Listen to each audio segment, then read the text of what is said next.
No vídeo de hoje, nós vamos comentar sobre diversos problemas que estão acontecendo na Guerra de Wano, como por exemplo, uma correria generalizada em diversos pontos, falta de coreografias bem determinadas, falta de perigo em uma guerra tão grande quanto a Guerra de Wano, e o mais importante de tudo, que é a falta de mortes e de mortes impactantes de personagens importantes. Mas também o Oda nos apresentou dois novos despertares e pode ter explicado como funcionam os despertares de Akumas no Mi que não criam nada, e a Big Mom pode ser a próxima a despertar, e ela já pode ter utilizado esse despertar no mundo de One Piece, só que a gente ainda não notou. Nós vamos comentar sobre tudo isso nesse vídeo aqui, e se você ficou curioso, segue comigo e acompanhe esse vídeo até o final. Fala galera, meu nome é Lucas, mais uma vez aqui hoje para trazer as minhas considerações sobre o capítulo 1030 de One Piece, onde nós estamos tendo problema nessa guerra de Wano, como por exemplo uma correria desordenada em várias frentes de batalha, estamos tendo ali lutas sem coreografias e também o maior problema de todos, que também é um problema de One Piece no geral, no completo, que é a falta de mortes importantes e a falta de uma sensação de perigo.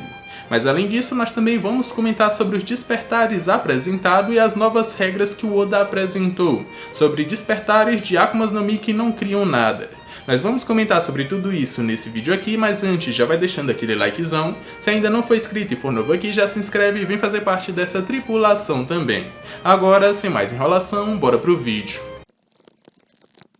O capítulo começa com a conversa entre Apu e X-Drake sobre uma possível aliança inesperada entre essas duas partes, já que eles não se consideram de nenhum dos lados e eles não estão nem aí com o resultado dessa guerra. A única coisa que eles sabem é que um dos lados vai vencer, mas não vai sair ileso, e eles podem aproveitar essa oportunidade para se saírem por cima, ou se saírem vencedores. O mais interessante é que atrás do Apu estão os Numbers, o número 1, 2 e 3, e a gente pode perceber que eles não são leais diretamente ao Kaido, mas sim ao Apu.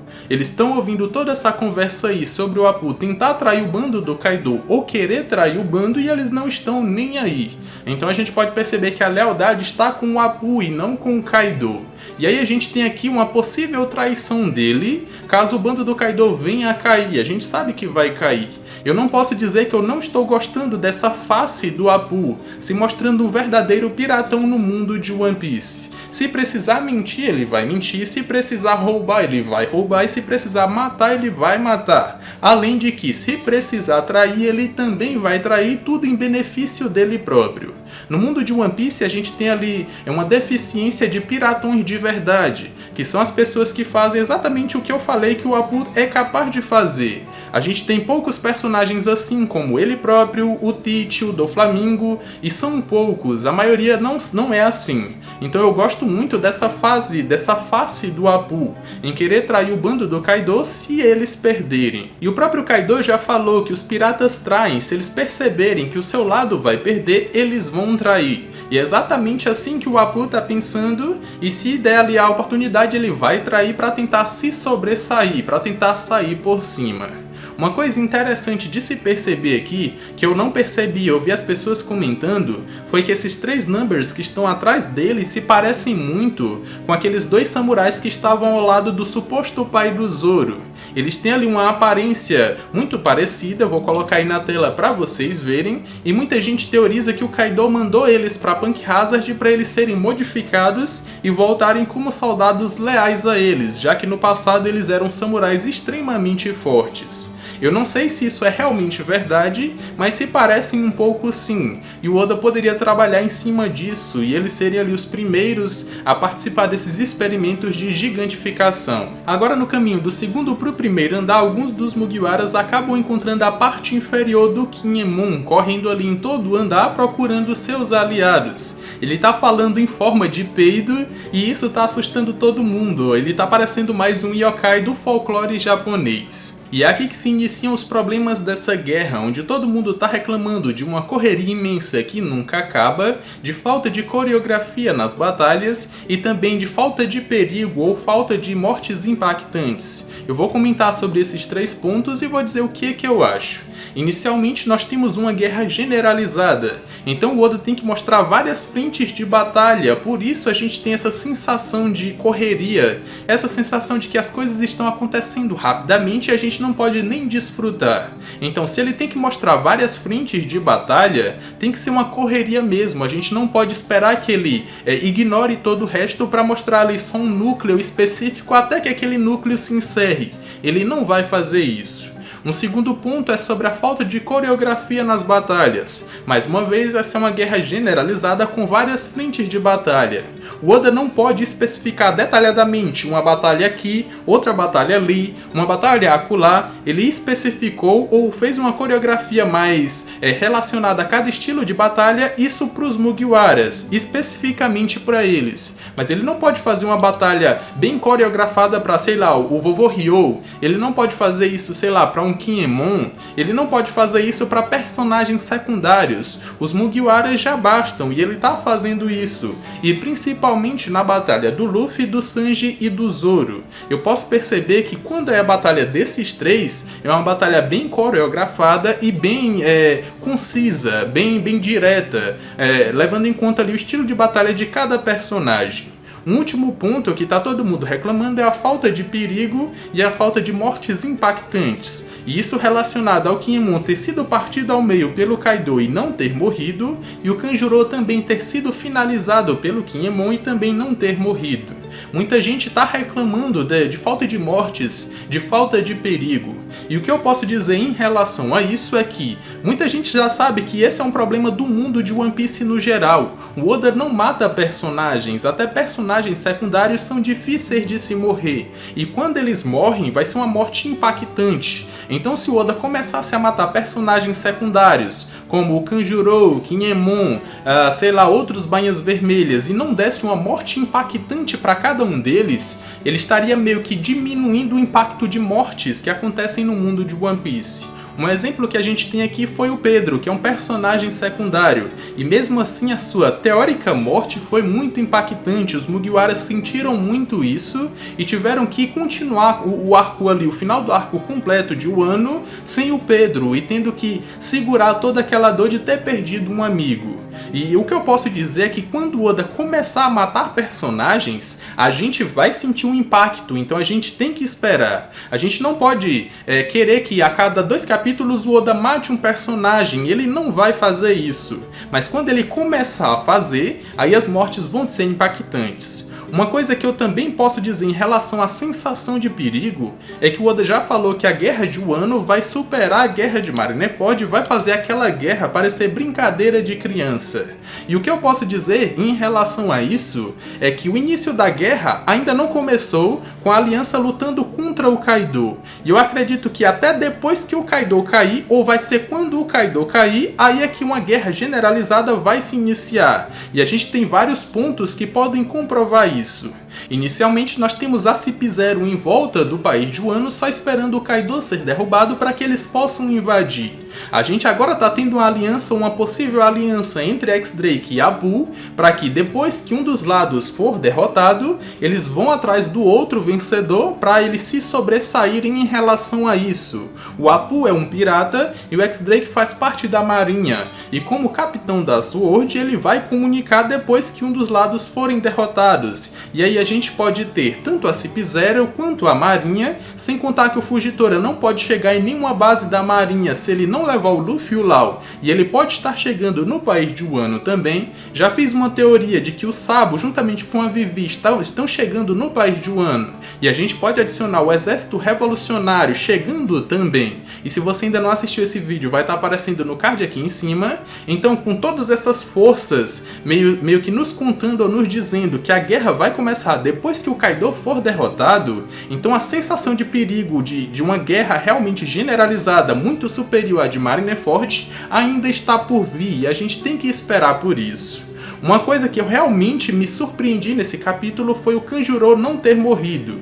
Isso eu me surpreendi, até porque ele já foi derrotado pelo Aokiku lá no começo da guerra, e agora ele foi derrotado pelo Kinemon, e uma morte pelas mãos do seu melhor amigo foi a melhor coisa possível, mas ele não morreu. Ele ainda tinha forças o suficiente para fazer um desenho de um yokai de fogo gigante, e deixou esse desenho lá para que ele acabasse com todo aquele castelo, como uma vingança do Orochi. Uma coisa que eu não entendi é que ele dá seu último suspiro depois de fazer esse desenho. Se você dá o seu último suspiro, você morre. Então, teoricamente, ele morreu depois disso. Mas mesmo assim, o seu poder continuou, aquele desenho não desapareceu. E aqui essa Akuma no Mi do Kanjuro pode estar numa classe de Akumas no Mi que mesmo depois da morte do seu usuário, ou se ele ficar desacordado, ainda assim o poder vai continuar. E eu posso exemplificar aqui a Akuma no Mi da Big Mom. A Big Mom já ficou desacordada e os seus homies continuaram vivos. Então isso pode nos dizer que mesmo depois que ela morra, eles vão continuar vivos. E o Kanjuro ou o poder do Kanjuro se aplica aqui. Um outro poder que não se aplica dessa mesma forma é a fruta da Sugar. Para que os bonecos, ou para que as pessoas continuem transformados em bonecos, ela tem que manter sua consciência. Se ela desmaiar, todo mundo volta ao normal. A gente tem esses dois tipos de Akumas no Mi, onde um poder só funciona se o usuário estiver vivo e acordado, e outros que mesmo que o usuário desmaie ou que ele morra, o poder ainda vai continuar. E foi exatamente o que eu vi aqui nessa última cena. Eu acredito que ele realmente tenha morrido. Se o Kanjuro não morreu, pode largar de mão, que ele não vai morrer mais nessa guerra aqui não. Com isso, mais uma vez, o Oda nos mostra diversas frentes de batalha. Ele mostra ali o monstro do Kanjuro atacando e destruindo diversos pontos do castelo. Mostra o Momonosuke conseguindo fazer diversas nuvens pequenas para que ele possa juntar e fazer uma nuvem gigante. Mostra ali o que está acontecendo na capital das flores. Mostra o Brook e a Robin lutando. Mostra que a CP0 já se movimentou, eles não estão mais no mesmo local que antes e podem até estar indo atrás da Robin. Mostra o que o Marco, o Izou e o Kawamatsu estão fazendo. As lutas, uma pequena parte das lutas do Sanji, do Luffy e do Zoro. Ele nos mostra diversos aspectos dessa batalha, inclusive a Yamato chegando ou tentando chegar lá no armazém de explosivos, de armas e de bombas, mas não antes dela ver o Kid tancando um Ikoku da Big Mom e não sentindo praticamente nada, só o robô dele que é destruído, mas ele em si, ele não é dizimado por aquele ataque, ele consegue resistir. E agora nós chegamos na parte mais interessante desse capítulo, que foi o Oda nos mostrando dois despertares ao mesmo tempo e como eles funcionam. Ele nos mostrou o despertar do Lau e do Kid. Anteriormente ele já tinha nos mostrado diversos despertares. O despertar das Zoans, a gente já sabe como é que funcionam, eles ganham ali uma forma que é muito parecida entre si, e ganham super força, super resistência e uma regeneração absurda. Já nos mostrou despertares de paramécias que criam alguma coisa, e a pergunta que eu sempre me fiz é como ele faria para mostrar o despertar, ou como ele faria o despertar de Akumas no Mi do tipo paramécia que não criam nada. E esse é o caso do Lau e do Kid. O Lau ele cria o room dele, mas o room não é uma forma de ataque. O room é uma sala onde ele pode utilizar seus outros ataques. E como seria o seu despertar se a gente levasse em conta o despertar que já foi apresentado das paramécias? Será que ele transformaria objetos em pequenos rooms e aí ele poderia se teleportar entre eles e utilizar suas habilidades? Eu já pensei que poderia acontecer algo do tipo. E o Kid que controla o magnetismo para atrair e repelir coisas de metal. Será como é que funcionaria isso? Será que ele transformaria coisas em magnetismo para utilizar? E a resposta do Oda para isso foi não. E é muito do que eu já imaginava que poderia acontecer. Eu imaginava que o despertar para essas Akumas no Mi que não criam nada seria alguma habilidade que tornaria o uso dessa Akuma no Mi um pouco mais apelão, ou que daria um up a mais para essa habilidade. E aí nós temos o despertar do Lau e do Kid. A gente sabe que os poderes da Ope Ope no Mi, os poderes que ela dá para o seu usuário, são que ele pode criar uma sala de cirurgia onde ele pode controlar tudo dentro dela. Pode teleportar coisas, se teleportar, fatiar seus inimigos, mudar, modificar e fazer o que ele quiser, fazer cirurgias milagrosas dentro desse room. Mas a única fraqueza desse room foi apresentada pelo próprio Lau no capítulo 1009. Ele é perguntado pelo Kid se dentro da Room ele não poderia teleportar Big Mom e o Kaido para outro local. E ele falou que não poderia fazer isso porque o haki que recobre o corpo dos Yonkous é muito poderoso e os seus golpes não passariam ou não afetariam as suas habilidades, não funcionariam neles por estarem protegidos. E essa era a fraqueza da Ope Ope no Mi. Mas agora com seu despertar ele consegue criar um Ki Room, que é um room pequenininho ali que ele consegue imbuir nas coisas. E aí ele pode atacar seus inimigos de dentro para fora. Inicialmente ele coloca esse Ki Room na sua espada e ataca a Big Mom.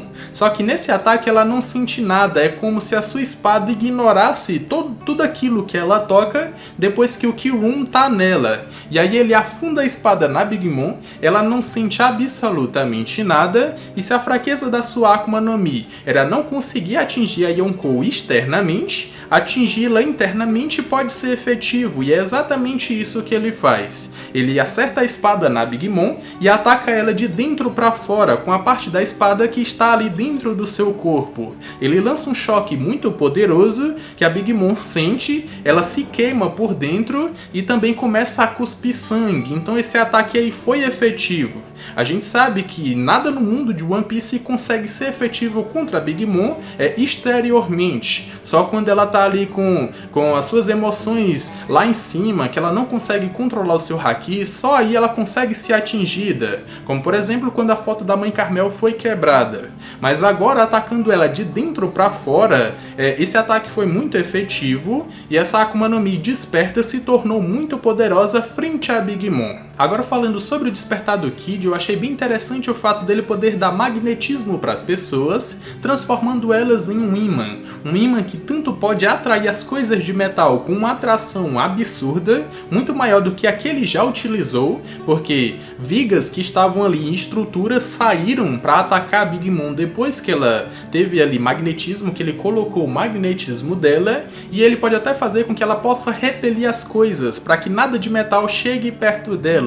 E com isso ele estaria fazendo ela não poder utilizar mais o Napoleão. Se em um determinado momento ela pode repelir as coisas de metal, ela não vai mais utilizá-lo e vai perder um dos seus homes mais fortes. Então essa habilidade aqui é bem legal também.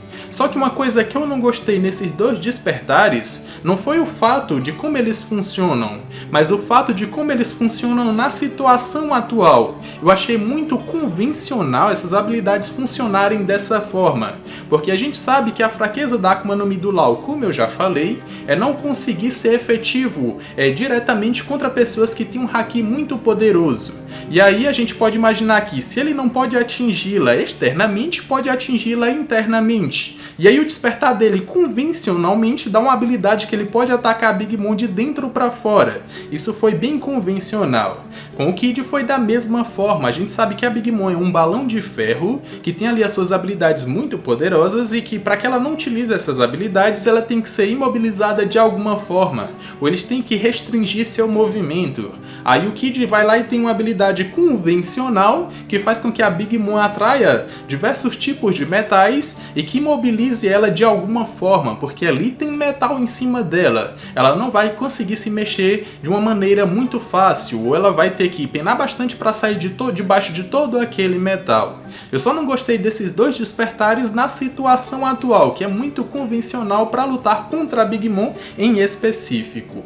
Mas um ponto que a gente não notou é que a próxima a despertar pode ser a Big Mom. E aí muita gente está achando que o Law e o Kid estão muito fortes e vão derrotar a Big Mom facilmente, mas o despertar dela pode estar vindo por aí e ela já pode até ter mostrado esse despertar, só que a gente ainda não percebeu. Se a gente for voltar lá no capítulo 871, quando a Big Mom tá lá em cima do seu castelo juntamente com o Luffy e ela chama ele de covarde, o Luffy se transforma no Gear Force e dá um socão ali na Big Mom que se defende com seu haki do armamento. Uma coisa que a gente tem que notar é que nessa cena o haki do armamento dela tem formas tribais assim como as do Luffy quando ele entra no Gear Force. Então pode ser que a interação desse haki com a sua Akuma no Mi estava acontecendo nesse momento. Mas um quadrinho em específico mostra a Big Mom utilizando um tipo de poder ali. E a gente sabe que a fraqueza da sua Akuma no Mi é não poder obrigar a alma das pessoas a saírem do seu corpo para que ela possa retirar. Na verdade, ela só pode retirar a alma das pessoas que sentem medo dela. Assim como a fraqueza do Law. O Law não pode atacar fisicamente ou diretamente as pessoas que têm um haki muito poderoso. E no seu despertar ele ganha uma habilidade que transcende isso. Ele pode atacar seus inimigos de dentro para fora. No caso da Big Mom, ela utilizou essa habilidade ali contra o Luffy. E depois que ela utilizou, ele ficou cansado, perdeu seu Gear Force e não podia nem correr mais. Ele não tinha força nem para isso. Então eu posso dizer que nesse momento ela pode ter usado seu despertar e esse despertar funciona de uma maneira diferente. E no caso dela, ela pode tirar, sei lá, o haki das pessoas ou pode tirar o vigor físico das pessoas. Se ela não pode tirar obrigatoriamente a alma das pessoas e só pode retirar se as pessoas sentirem medo dela, pode ser que o despertar dela faça ela retirar de forma obrigatória, isso se ela quiser, a força física ou o haki dessas pessoas. Esse foi um ponto que eu imaginei, e se vocês não estiverem lembrando dessa cena aí, vão lá no capítulo 871. Eu acredito que é esse capítulo aí. Se não for, eu vou deixar aqui na tela o capítulo certo. E vocês vão ver exatamente esse quadrinho, a Big Mom se defendendo e utilizando ali um poder meio diferente, meio como se ela estivesse retirando uma alma ou alguma coisa, mas a gente sabe que ela não pode retirar a alma do Luffy se ele não sentir medo dela. É mais ou menos esse o despertar que eu acredito que a Big Mom tenha, levando em conta o despertar do Law. E agora eu quero saber a opinião de vocês. Comentem aqui embaixo que eu vou estar vendo e vou estar dando coraçãozinho para vocês.